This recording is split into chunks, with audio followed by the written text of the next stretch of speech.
మరో breaking news. YouTuber Harsha సాయిపై కేసు నమోదైంది. పెళ్లి చేసుకుంటా అని చెప్పి 2 కోట్ల రూపాయలు తీసుకుని మోసం చేశాడని హర్ష సాయిపై ఓ యువతి ఫిర్యాదు చేసింది. అడ్వకేట్ తో కలిసి నాసింగ్ పోలీస్ స్టేషన్ లో హర్ష సాయిపై ఫిర్యాదు చేసింది. హర్ష తండ్రి రాధాకృష్ణ పైన కేసు పెట్టింది. బాధితురాలకి సొంత ప్రొడక్షన్ హౌస్ ఉంది. వీడు హర్ష సాయితో కలిసి ఓ సినిమా నిర్మించింది. శ్రీ పిక్చర్స్ బ్యానర్ లో హర్ష సాయి హీరోగా మెగా అనే మూవీని నిర్మించారు. కానీ ఆ సినిమా మధ్యలోనే ఆగిపోయింది.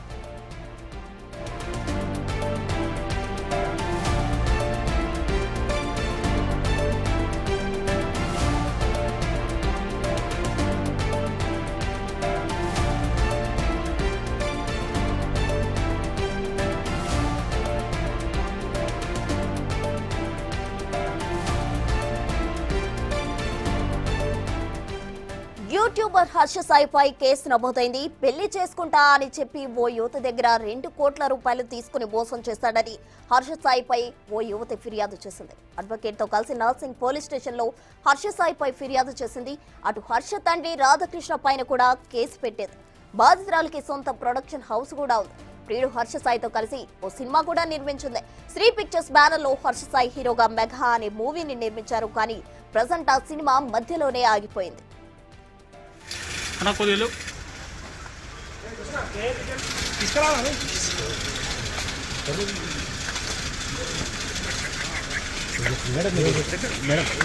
ఒక నిమిషం చెప్పండి మేడం, ఒక నిమిషం మాట్లాడండి మేడం.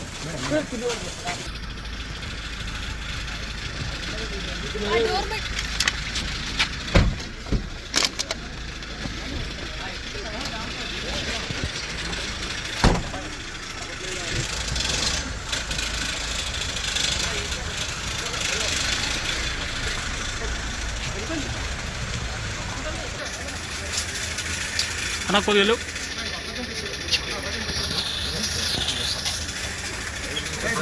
రిటర్న్ కొడుతుంది, లైట్ బంద్ చేయరు.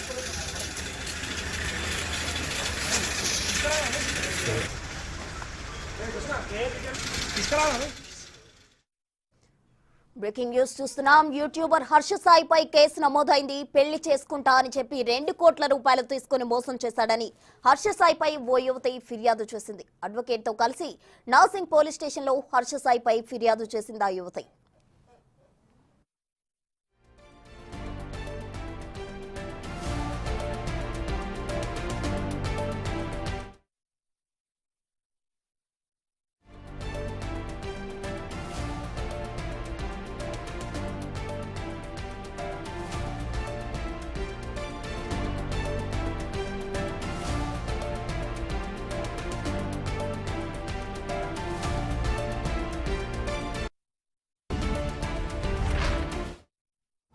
యూట్యూబర్ హర్ష సాయిపై ఓ యువతి కేసు పెట్టింది. తన దగ్గర 2 కోట్ల రూపాయలు తీసుకున్న మోసం చేశాడు అని ఆ యువతి ఆరోపించింది. దీనికి సంబంధించి తాజా సమాచారం మా ప్రతినిధి రానా లైవ్ లో అందించేందుకు సిద్ధంగా ఉన్నారు. రానా, ఈ కేసుకు సంబంధించిన తాజా డీటెయిల్స్ ఏంటి?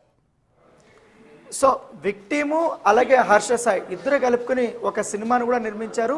మెగా అనే టైటిల్ కూడా పెట్టారు. పెట్టిన తర్వాత అదే సినిమాకి ఇది ఎవరైతే విక్టిమ్ ఉందో ఆమె ప్రొడ్యూసర్గా కూడా ఉన్నటువంటి నేపథ్యం కనబడుతుంది. ఈ మధ్య కొన్ని కారణాల వల్ల ఆ సినిమా మధ్యలోనే ఆగిపోయినట్టుగా మనకు తెలుస్తుంది. అయితే మధ్యలో ఆగిపోవడానికి ప్రధాన కారణం హర్ష సాయి అంటూ కూడా మొదటి నుంచి కూడా తన సన్నిహితుల వద్ద విక్టిమ్ చెప్తున్నట్టుగా మనకు సమాచారం ఉంది. దాంతోపాటు ఈ సినిమా జరుగుతున్నప్పుడు, ఈ సినిమా చర్చలు జరుగుతున్నప్పుడే ఇద్దరికి బాగా పరిచయమైంది. ఆ పరిచయం కాస్త ప్రేమగా మారింది. ప్రేమగా మారిన తర్వాత అది పెళ్లి పీటల వరకు కూడా వెళ్తుందనేసి కూడా అనుకున్నారు.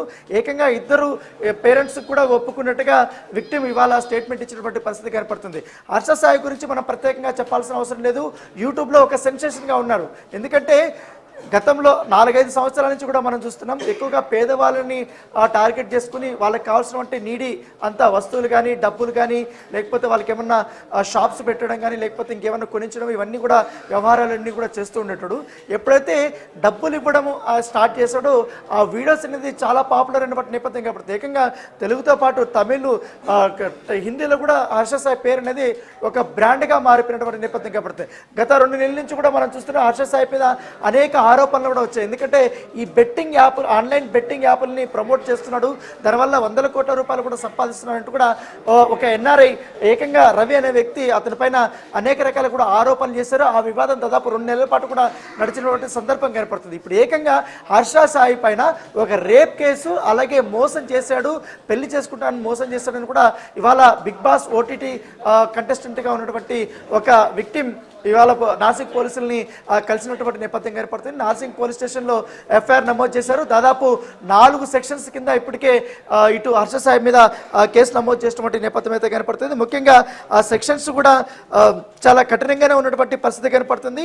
ఇది అఫిషియల్గా ఆమె జ్యూరిడిక్షన్ కూడా ఇటు నార్సింగ్ పోలీస్ స్టేషన్ వస్తుంది కాబట్టి నార్సింగ్ పోలీస్ స్టేషన్లో కంప్లైంట్ ఇచ్చినటువంటి నేపథ్యం కనపడుతుంది. మొదటి సెక్షన్ వచ్చి ఐపీసీ 328 ఒకటి, అలాగే 376/2 ఒకటి, 354 ఒకటి, 376N ఒకటి. సో ఇట్లా 4 సెక్షన్స్ కింద హర్ష సాయి మీద కేసు నమోదైనటువంటి నేపథ్యం కాబట్టి దానితో పాటు ఈ కేసులో మరొక నిందితుడిగా ఏదైతే బాధితురాలు స్టేట్మెంట్ ఇచ్చింది హర్ష సాయి తండ్రి ఎవరైతే ఉన్నారో రాధాకృష్ణకి ఈ వ్యవహారాలన్నీ కూడా తెలిసి అతను పెళ్లికి కూడా ఒప్పుకొని అతను మోసం చేయించేలాగా కూడా ఇప్పుడు పెళ్లి చేసుకోమంటే తన కొడుకుని చేయనీయకుండా కూడా అతను ప్రోత్సహిస్తున్నాడంటూ కూడా అతనిపైన కూడా కేసు పెట్టినటువంటి నేపథ్యం అయితే కనపడుతుంది. సో ఏదేమన్నా కానీ ఇప్పుడు హర్ష సాయి మీద అయితే కన్ఫర్మ్గా కేసు అయితే నమోదైంది. ఇప్పుడు ప్రస్తుతం బాధితురాలు ఎవరైతే ఉందో దాదాపు 1.5 గంటల పాటు కూడా నార్సింగ్ పోలీస్ స్టేషన్లో ఉండి ఆమె మొత్తం అసలు ఏం జరిగింది, హర్ష సాయి ఎప్పుడు పరిచయం అయ్యాడు, ఏ రకంగా పరిచయాడు, ఎట్లా అతను మాయమాటలు చెప్పాడు,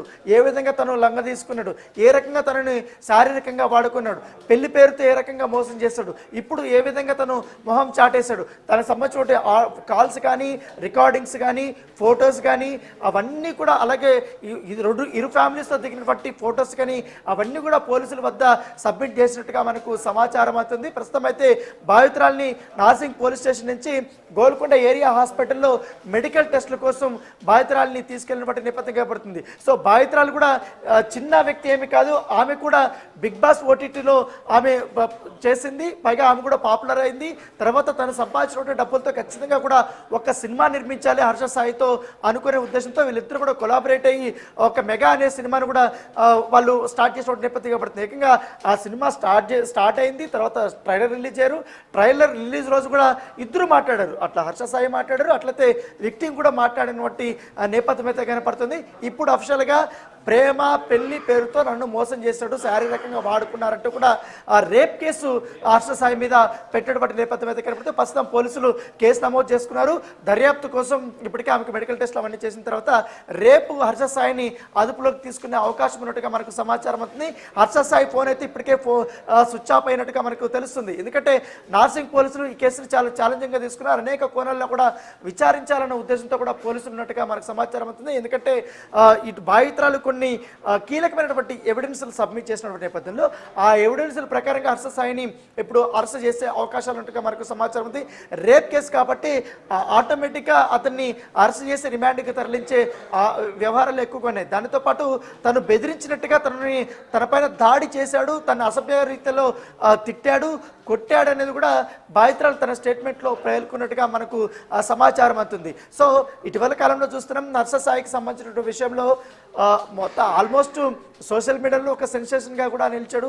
ఇట్లా ఓ పక్క ఆరోపణలు తన పైన వస్తున్నప్పటికీ కానీ అవేమీ పట్టించుకోకుండా ఒక్కొక్కరికి కౌంటర్ ఇచ్చుకుంటూ వెళ్ళాడు. ఎందుకంటే ఇప్పుడు ఈ రేప్ కేసు ఏకంగా పెట్టారు కాబట్టి దీని నుంచి అతను ఎలా తప్పించుకుంటాడు అనేది కూడా ఒక ఆసక్తికరమైన పరిణామం చెప్పుకోవచ్చు. యూట్యూబర్గా ఉన్నప్పుడు యూట్యూబర్గా అతను సంపాదించినటువంటి ఆ పాపులారిటీని బేస్ చేసుకుని సినిమా హీరోగా రావాలనే ఉద్దేశంతో తను ఇతరుల వద్ద చెప్పడం, తర్వాత ప్రొడ్యూసర్ తరఫున ఆ ప్రొడ్యూసర్ని లైన్లో పెట్టి ఇప్పుడు ఏకంగా ఆమెను రేప్ చేసి ఈ రకంగా దొరికిపోయినటువంటి సందర్భం అయితే కనపడుతుంది.